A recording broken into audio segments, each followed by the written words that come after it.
Readers know him for his high-octane contemporary thrillers with memorable characters, and he's back at it, returning to his first female lead character, Atlee Pine, in the novel Daylight. Welcome to the show, author David Baldacci. It's wonderful to have you. Thank you very much. It's great to be here. So for people who haven't had a chance to read your stories, tell us a little bit about them.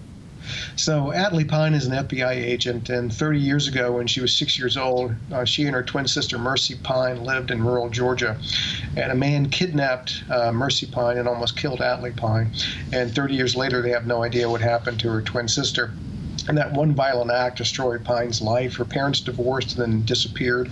Really, Pine is the only one left. And her personal side has sort of leached onto her professional side. She did some things to the FBI just because of her frustration with having no closure about her sister. And the FBI sort of gave her an ultimatum. Look, figure out your personal side. Figure out what happened to your sister. We'll give you time to do that, and then come back. If you can't figure it out, you have no future at the FBI.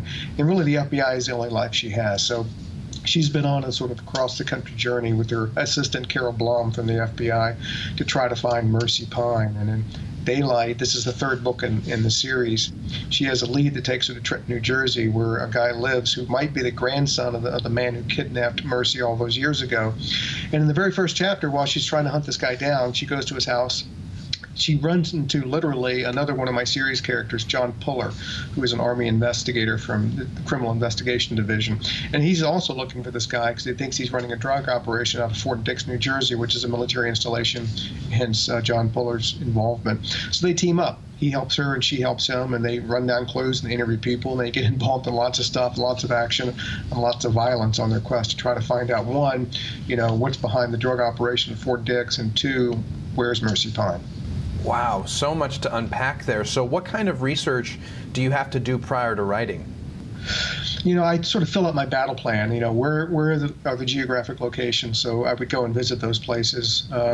What are some of the things that people are going to be doing in this? I'd already written a number of John Puller books. I'd immersed myself in the military world. I went down and trained at Fort Benning in Georgia with the Army Rangers down there. I've studied Army life. I've talked to dozens of people who work at Army CID and in the Army in general.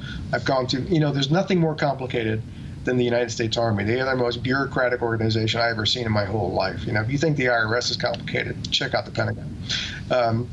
So that was a lot of stuff, and plus the FBI element. I've done a lot of books involving FBI agents. I've talked to lots of agents. I have agents who are friends of mine. So I understand the FBI culture really well. That helped. But I had needed to refresh myself, because it had been a couple of years since I'd written about the FBI. So you have your battle plan in place and your research in place. And research is really important. The most important thing about research is you have to leave most of it out of the novel. Otherwise, you're going to write a textbook. You're going to plop a bunch of stuff in there. People are going to run into this wall of technicality, and they're going to be like, what happened to the story? So I try to use the research very, judiciously, and I will put a piece of dialogue here, a paragraph here, a sentence there, just enough for the reader to know what they need to know in order to follow along the story. That's the key to research. Most of it has to stay out. Wow, and as if you weren't busy enough, doing all that research and writing, you also do important work promoting adult and family literacy. So if people want to learn more about that, more about your books, where can they go? They can go to davidbaldacci.com. That tells you everything you need to know about me and my books and publishing and all that, and all film projects and everything. And the Wish You Well Foundation, which my wife and I founded 20 years ago, which supports family and adult literacy in the U.S., has its own website. It's wishyouwellfoundation.org. You can learn about what we do, the programs we support, what we've done over the last 20 years, what our vision is for adult literacy and family literacy going forward. And it also provides ways for people to donate if they want and also volunteer across the country. David Baldacci, congratulations on the new book. Thanks for joining us. Thank you. And don't go anywhere. The Morning Blend will be right back.